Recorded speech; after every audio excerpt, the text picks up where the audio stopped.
Salut les amis, j'espère que vous allez bien. Je viens vous faire un petit partage aujourd'hui. Un partage que j'ai annoncé il y a quelques jours d'ailleurs sur Instagram, peut-être que vous l'avez vu. Et j'ai bien fait d'attendre. J'attends toujours le moment pour, euh, pour poser les mots. Et c'est aussi ce que je vous enseigne au travers de tous mes programmes, hein, c'est d'apprendre à ressentir quand c'est le moment. Et, euh, et des fois, il vaut mieux pas faire les choses à chaud. Alors des fois si. Et puis des fois, on sent que faire à chaud, c'est pas forcément le bon truc parce qu'il y a besoin d'une période d'intégration, d'approfondissement. Et quand on s'écoute, on se rend compte qu'on a bien fait d'attendre. Alors voilà, j'ai attendu quelques jours et je viens vous faire mon partage aujourd'hui. Vous savez, je vous parle souvent, c'est pas un nouveau sujet, c'est un sujet dont on parle régulièrement. Je vous parle souvent euh, de deux types d'identité entre guillemets qu'on porte. Il y a notre identité divine qu'on pourrait appeler notre âme, qui est notre part intemporelle, vraiment la part éternelle, notre part éternelle quelque part, hein, qui survit au-delà de cette vie, au-delà de cette incarnation. Et donc c'est cette conscience, cette lumière quelque part, comme je disais, illimitée et éternelle, qui est comme la plus pure des puretés, j'ai envie de dire, et la plus lumineuse des lumières. Et puis, il y a notre part, entre guillemets, humaine, c'est-à-dire notre personnalité, notre identité ici en tant qu'humain dans cette vie-là. Et moi, selon comment je vois les choses, c'est que vraiment, on porte les deux et que les deux doivent faire alliance. Les deux doivent être conscientisés, quelque part, par l'être que l'on est. L'être que l'on est, c'est la globalité de notre être, hein, dans sa multidimensionnalité. Donc, quand je dis l'être, c'est justement cette conscience, cette substance qui rassemble à la fois l'identité divine et l'identité humaine. Et voilà ma réflexion. C'est que moi, ce que j'observe, c'est que parfois il y a une espèce de lutte entre les deux. Alors c'est pas une lutte, c'est pas une lutte de pouvoir, c'est que par moment, c'est notre part divine qui essaye de s'exprimer. Et puis, quand ça se présente, souvent, on a notre part humaine, quelque part, notre personnalité, notre identité, qui se sent presque menacée, qui se sent en insécurité et qui, donc, se montre d'autant plus. Et ça crée en nous comme une espèce de dualité, d'affrontement intérieur. Moi, c'est ce que je ressens, c'est ce que j'ai ressenti là depuis quelque temps. C'est comme si je me sens appelée vers l'expansion de ce que j'appelle le grand soi. Le grand soi, pour moi, c'est notre part divine, hein, c'est le soi qui est l'expression de notre part divine. Dans la matière, puis on a le petit soi qui est la pure expression de l'ego, quoi, hein, de l'ego et des plus petites versions de nous. Vous savez, j'en parle régulièrement, le grand soi, le petit soi. Voilà ce que c'est pour moi. Je dis bien pour moi parce que c'est vraiment ce qui reflète ma propre vision des choses. Encore une fois, vous savez que ce n'est pas la vérité, mais simplement, voilà, comme ça, vous savez ce qu'il y a derrière les termes que j'utilise. Et après, bien évidemment, si vous avez des mots qui collent plus à comment vous percevez les choses, retranscrivez dans votre propre langage comme d'habitude, hein. Et donc, bref, voilà, ce que j'ai remarqué, c'est qu'à chaque fois que ma part divine prend un peu plus de place, et donc, alors d'abord, je vais peut-être reclarifier pour que ça soit peut-être plus limpide pour vous sur comment on reconnaît quand la part divine s'exprime ou comment on reconnaît quand la part humaine, entre guillemets, s'exprime.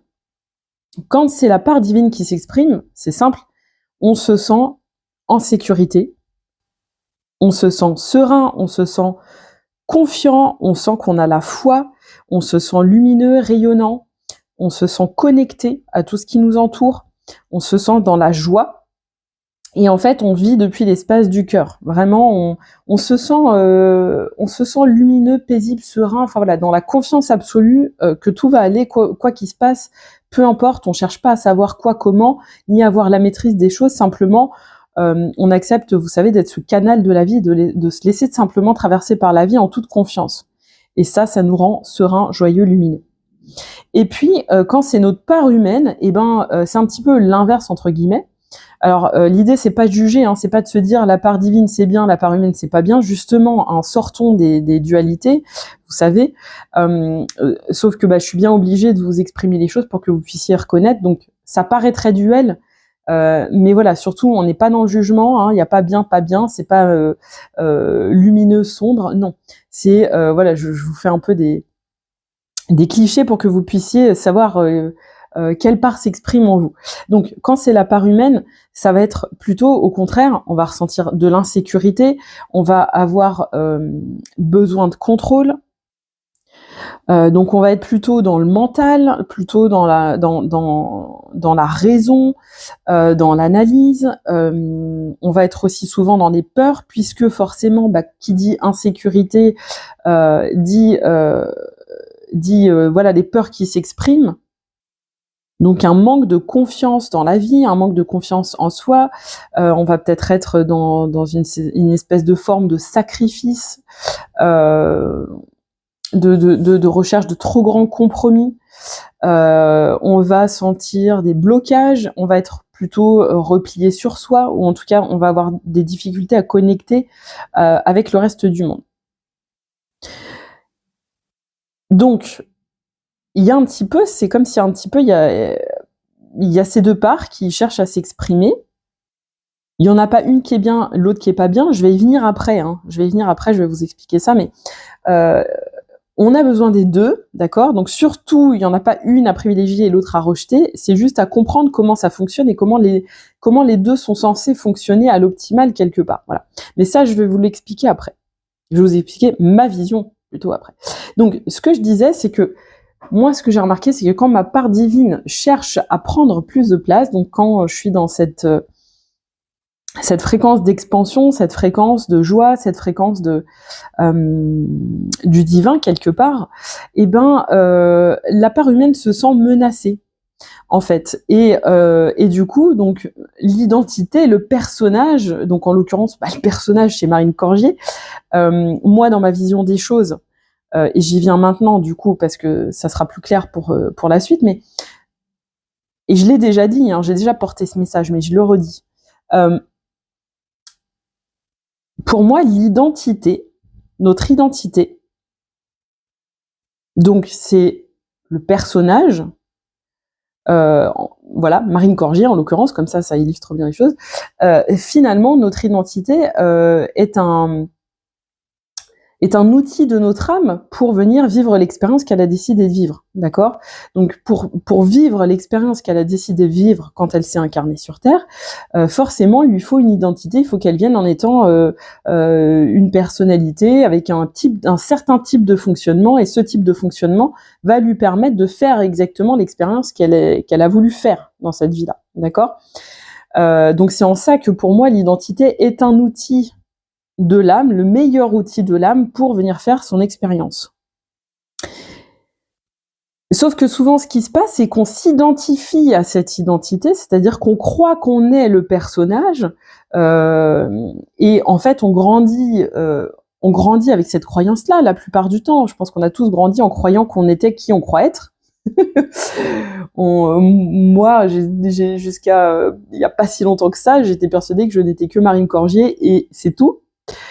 Parce que j'avais oublié, comme la plupart des humains, que je ne suis pas que Marine Corgier, que Marine Corgier est l'expression d'une conscience bien plus grande que ça, qui est quelque part mon âme, on pourrait dire, hein, et que je ne me résume pas qu'au personnage Marine Corgier. Mais ce personnage, bien évidemment, j'en ai besoin, c'est ce que je suis venue vivre dans cette vie-là.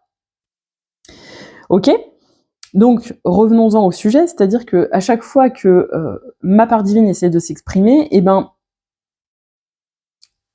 l'expression du petit moi se fait sentir encore plus fort parce que finalement, cette part de moi résiste.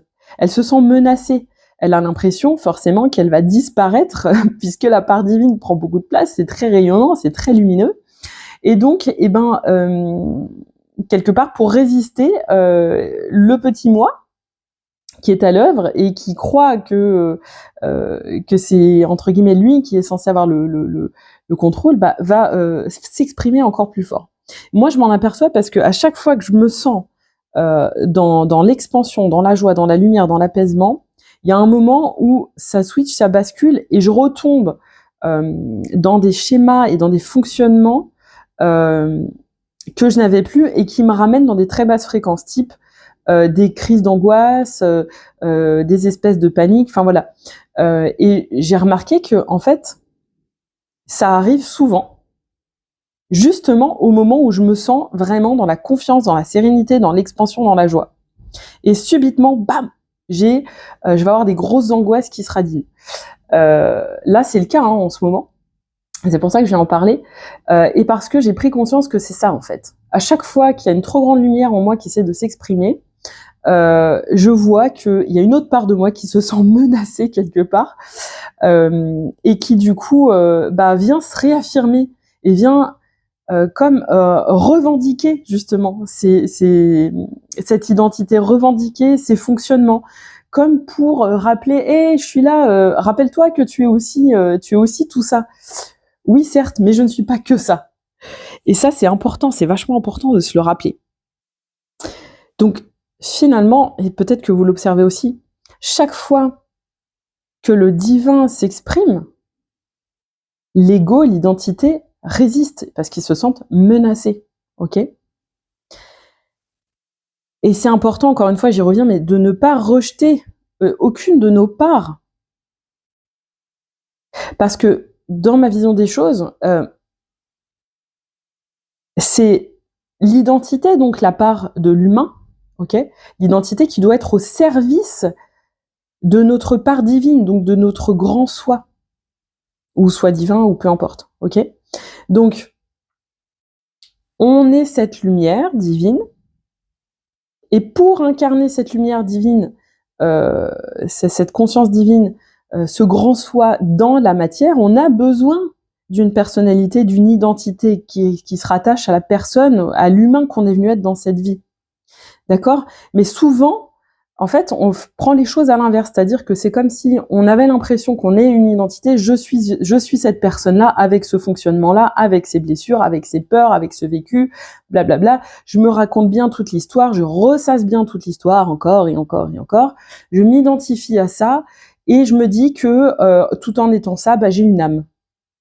Et en fait, c'est l'inverse, c'est-à-dire que là, quand je suis dans cette démarche-là, c'est-à-dire que je crois que la part de moi qui doit être aux manettes de cette vie-là, c'est mon identité. Alors qu'en fait, c'est l'inverse. C'est-à-dire que mon identité est au service de mon âme. Mon identité, mon ego, mon mental, etc. sont au service de mon âme, sont au service de mon grand soi, de ma part divine. Et donc, ça change tout.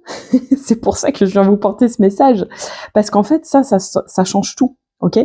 Donc, je leur dis, pour moi, dans ma conception, notre âme, pour venir faire son expérience sur Terre, elle a besoin d'une matrice. Vous vous souvenez, peut-être que vous avez suivi mon programme La Révélation des Matrices. Si c'est pas le cas, n'hésitez pas à aller le voir, il est accessible. C'est un ensemble d'audio que vous pouvez écouter. Bref, là-dedans, justement, on vient explorer le concept de matrice. Mais l'âme, pour faire son expérience sur Terre, elle a besoin d'une matrice. Matrice, c'est la matérialisation de l'âme, d'accord ? C'est le moule, la forme, le contour qui va permettre à l'âme de s'incarner dans la matière et donc de vivre une expérience incarnée. Donc, la personnalité, l'identité font partie de notre matrice, de la matrice choisie par notre âme pour venir faire une expérience particulière sur Terre. Et cette identité est juste au service de notre âme. C'est juste un outil, finalement, un accessoire quelque part. Donc, qu'est-ce qu'il faut faire ? Finalement, il faudrait peut-être juste simplement se rappeler ça et se désidentifier du personnage, se désidentifier de notre identité sans la rejeter, simplement en se rappelant qu'on ne se résume pas qu'à ça. Et que, autant justement se servir de tout ça. C'est-à-dire que si on commence à rejeter qui on est, enfin, le jeu de qui on croit être, si on commence à vouloir rejeter cette identité en se disant « Ah ouais, mais moi, mon ego, c'est pas moi, l'ego, c'est pas bien, le mental, c'est pas bien, le personnage, l'identité, tout ça, c'est pas bien, machin », si on commence à être dans le rejet, eh ben, qu'est-ce qu'on fait? Vous savez, hein, vous savez bien, ça aussi, j'en parle souvent, c'est plus je rejette quelque chose, plus je l'alimente, plus je le nourris, donc plus je le crée. Et donc, plus je m'ancre dedans. Donc, dès que je rejette un truc, je m'ancre dedans. Donc, l'idée, c'est pas ça. L'idée, c'est juste de voir, encore une fois, et de se connaître pour reconnaître le personnage qu'on est venu être et justement apprendre à ne pas s'y identifier, apprendre à ne pas s'y attacher, simplement s'en servir comme un outil. Moi, je me posais la question ce matin, j'en discutais avec une amie. Est-ce que du coup, est-ce que je devrais pas mieux être dans le rejet quelque part de cette part de moi qui est dans un espace de mal de vivre, une espèce de nostalgie, qui est là depuis toujours et qui sera toujours là, je pense, qui a une explication spirituelle, bien évidemment. Hein. C'est pour ça que je suis plus dans le rejet de cette part-là. Mais sauf que je me disais, à quoi ça sert en fait? À quoi ça sert? Est-ce que je dois continuer quand même à fonctionner comme ça ou est-ce qu'en fait je dois péter tous mes fonctionnements? En fait, je me suis rendu compte que non. En fait, heureusement que je vis tous ces trucs-là parce que c'est précisément toutes mes particularités, toutes mes atypies, tous ces trucs-là qui permettent à mon âme de faire l'expérience particulière qu'elle est venue vivre. C'est grâce à toutes ces choses particulières qu'il y a dans mes fonctionnements que je peux vraiment apporter au monde ce que j'ai à lui apporter, que je peux avoir une manière peut-être singulière de comprendre la vie, de comprendre les gens, mais c'est bien parce que justement, moi-même, j'ai ces particularités que je peux le faire. Si j'avais pas ces particularités-là, je serais une autre personne et je ferais des expériences différentes et j'aurais autre chose à apporter au monde. Donc c'est pour ça que c'est important de pas rejeter ce qu'on croit être, l'identité, mais au contraire de se dire ok, l'identité est à mon service. Et avec ça, j'avais envie de vous partager aussi autre chose, qui est totalement en lien et qui était le sujet de base sur lequel je voulais venir me prononcer. Mais d'abord, il fallait que je vienne vous raconter tout ça. Est-ce que vous avez remarqué que, justement, vos plus grandes blessures, vos plus grands freins, vos plus grandes peurs, vous mènent exactement vers vos plus grandes missions sur Terre? Ça rejoint exactement ce que je vous disais, c'est-à-dire que ce qu'on vit et le personnage qu'on est, l'identité qu'on est au service de notre expérience. Je vais vous illustrer des trucs avec des choses personnelles pour que vous voyez ce que je veux dire quand je dis que vos plus grands freins sont vos tremplins vers vos plus grandes missions sur Terre, entre guillemets. Moi, je suis quelqu'un de base qui a un mental. Vous voyez, je dis je suis, hein, donc je suis, ça veut bien dire que je m'identifie encore, je suis encore dans ce process d'identification à l'identité, hein. J'en suis pas encore totalement sortie, vous verrez. Vous voyez. Donc, moi, c'est pas grave, je continue en je suis parce que je suis encore associée à cette identité, peut-être un peu trop, mais voilà. J'ai un mental prédominant. Moi, ceux qui me connaissent, vous savez que ça tourne en boucle, en boucle, en boucle, en boucle, sans arrêt. C'est un truc, c'est à devenir dingue, hein, voilà. Et qu'est-ce que ça m'a permis d'avoir ce mental qui tourne en boucle de manière incessante? Eh ben, ça m'a permis justement d'apprendre à connecter à mon cœur et à mes ressentis. Parce qu'à un moment, tu peux pas vivre constamment dans le mental, tu deviens dingue. Donc, qu'est-ce que tu fais? T'apprends. Et tu dis, ok, qu'est-ce que je peux faire? Et donc, finalement, t'apprends au fur et à mesure dans ton cheminement que le meilleur moyen de déconnecter le mental, c'est de comprendre que, encore une fois, le mental est à ton service. Et d'apprendre à écouter encore plus ton cœur et tes ressentis.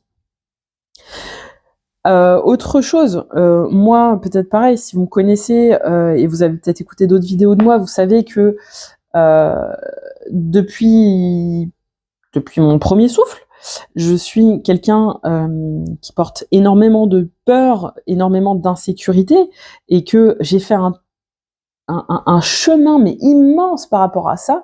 D'ailleurs, j'avais eu l'occasion de répondre à des questions et le thème du webinaire, c'était se libérer de ses prisons intérieures, parce que c'est ma vie, toute ma vie, ça a été de me libérer de mes prisons intérieures, et je me sens tellement plus libre que mes premières années de vie. Enfin, c'est fou le chemin que j'ai parcouru. Donc justement, ces peurs et ces insécurités que j'ai ressenties depuis toujours, ça m'a permis de reprendre ma souveraineté, et ça m'a permis de comprendre aussi que ma sécurité je ne pouvais la trouver qu'à l'intérieur de moi et pas à l'extérieur. Mais pour comprendre ça, j'ai dû faire l'expérience inverse, c'est-à-dire de tomber dans des peurs extrêmes, dans des insécurités extrêmes et de m'en remettre totalement à l'extérieur, de devenir même dépendante de choses extérieures à moi pour ma sécurité énergétique, spirituelle, affective. Et grâce à ça, j'ai compris à quel point la sécurité se trouvait à l'intérieur de soi. Et ça s'appelle quoi? La souveraineté. D'accord? Donc, être né avec plein de peurs et avec plein de prisons intérieures m'a permis de reprendre ma souveraineté. Et aujourd'hui, c'est ce que je vous transmets dans mes programmes. Les angoisses avec lesquelles je suis née aussi, avec lesquelles je suis arrivée dans cette vie, m'ont permis, parce que c'est pareil, hein, c'est assez balèze, hein, le niveau d'angoisse que j'ai connu, et ben ça m'a permis d'aller faire le chemin, le pèlerinage, en tout cas de le commencer, parce qu'il n'est pas fini, c'est pas fini, ça se finit jamais, ça se finit à notre dernier souffle, le pèlerinage pour trouver la paix et la sérénité. Ok? Et la paix et la sérénité, c'est aussi ce que je vous enseigne aujourd'hui au travers de tous mes programmes. Le flou artistique qui a toujours été au centre de ma vie, c'est-à-dire pas savoir où je vais, ou alors savoir mais à l'instant T, puis voilà. Ce flou artistique dans ma vie, il m'a permis de chercher de la clarté. Et aujourd'hui, c'est aussi ce que je vous propose au travers de mes programmes, c'est de la clarté pour que vous puissiez mieux savoir où vous allez, qui vous êtes et où vous allez. De même, la fuite de soi, la fuite de moi-même dans laquelle j'ai été pendant des années, du coup me noyer dans tout un tas de distractions, notamment le sport, pour ceux qui savent, hein, le sport, j'étais complètement, là aujourd'hui je fais du sport par plaisir, mais j'ai été quand même dans une grosse dépendance au sport, le sport, la fête, voilà, plein de trucs, plein de distractions extérieures, c'était une manière de me fuir moi-même, mais parce que j'étais dans la fuite de moi, une de mes quêtes, ça a été aussi la connaissance de moi. Et aujourd'hui, c'est au centre de ce que je vous propose, puisque comme je vous le disais tout à l'heure, plus je me connais, plus je comprends le personnage que je suis, et plus je peux comprendre en quoi ce personnage est utile à mon âme pour venir incarner sa plus grande mission et sa plus grande lumière. D'accord ? J'ai été aussi beaucoup dans le rejet de mon être. J'ai été aussi beaucoup dans le rejet de certaines de mes facettes, de certaines de mes parts. Ça m'a amené à quoi ? Ça m'a emmené à venir rencontrer en moi chacune de mes parts. Et puisque j'ai fait ce chemin-là, c'est aussi comme ça que moi je peux vous accompagner à venir rencontrer votre unicité, à venir rencontrer votre complétude, à venir rencontrer toutes vos parts, à venir ramener de l'harmonie au sein de vos parts, de vos différentes parts, de vos différentes dimensions. Parce que moi, j'étais dans le rejet de moi. J'ai dû me réunifier à moi. Et aujourd'hui, je peux accompagner les autres sur ce chemin. Ma tristesse chronique m'a permis aussi d'être dans cette quête ultime de joie. Aujourd'hui, tout ce que je recherche dans la vie, c'est la joie. Mais je recherche la joie pourquoi ? Parce que j'ai tellement porté cette tristesse, cette nostalgie, cette mélancolie, qu'à un moment, quand j'ai dit stop, ma seule quête, ça pouvait être que la quête de la joie. Ma peur de la mort m'a permis aussi de venir rechercher toujours l'intensité de la vie. Parce que qui dit peur de la mort, dit peur de la vie. Hein. On peut pas avoir peur de la mort et avoir envie de vivre, en fait. Si on a peur de la mort, c'est qu'on a peur de la vie, et inversement. Donc ces peurs-là qui m'ont gâché l'existence pendant tellement d'années, aujourd'hui, j'ai transmuté toutes ces choses-là pour en faire un engrais quelque part, et pour justement mettre toutes ces choses-là au service du monde. C'est pour ça que je vous disais à quel point c'est important de transmuter tout ça, et donc du coup à quel point c'est important de prendre conscience que nos plus grands freins, nos plus grandes peurs, nos plus grandes failles, nos plus grandes blessures, nos plus grandes souffrances sont vraiment des tremplins vers notre l'expression de la part la plus grande de ce qu'on est. Et c'est exactement ces choses-là, si on s'en saisit, encore une fois, on a notre libre arbitre, hein, on est souverain, mais si on décide de s'en saisir, ces choses-là vont nous permettre déjà de nous transformer nous-mêmes, mais si on se transforme nous-mêmes, après, on est en capacité aussi de permettre au monde de se transformer. Si nous, on accepte de transmuter nos souffrances en lumière, et que du coup, on augmente notre fréquence et qu'on augmente notre lumière et qu'on laisse plus de part à notre être divin pour s'exprimer et qu'on comprend que l'identité est au service de notre part divine, à ce moment-là, ben oui, les fréquences qui grimpent là nous permettent simplement par notre présence, simplement en incarnant pleinement qui on est dans toutes nos parts, que ce soit le divin, et de toute façon la part humaine est divine, hein, bien sûr, c'est juste une manière différente de l'exprimer. Mais ça nous permet de pouvoir nous exprimer dans toutes nos parts et simplement en étant nous pleinement, en incarnant pleinement la totalité, l'intégralité de l'être qu'on est, et ben qu'on peut à notre tour changer la fréquence du monde. C'est pour ça que c'est important. Et c'est pour ça que j'avais envie de prendre le temps, ça fait 26 minutes que je parle, mais c'est tellement important. C'est tellement important. Donc j'espère que ça fera du sens. J'espère que ça résonnera chez vous. Comme d'habitude, vous pouvez me faire un petit commentaire, me dire comment vous vivez les choses, comment vous voyez les choses, est-ce que ça fait tilt, est-ce que ça vous permet de prendre conscience de certaines choses, est-ce que ça vous fait réfléchir à vos propres fonctionnements et à des moments de la vie où peut-être vous avez senti cette part divine qui cherchait à s'exprimer et puis le petit soi qui cherchait à résister au contraire et à vous ramener dans les fonctionnements de petites fréquences. Voilà, n'hésitez pas à me partager vos vécus. Je vous embrasse les amis, je vous fais des gros bisous et je vous dis à très vite.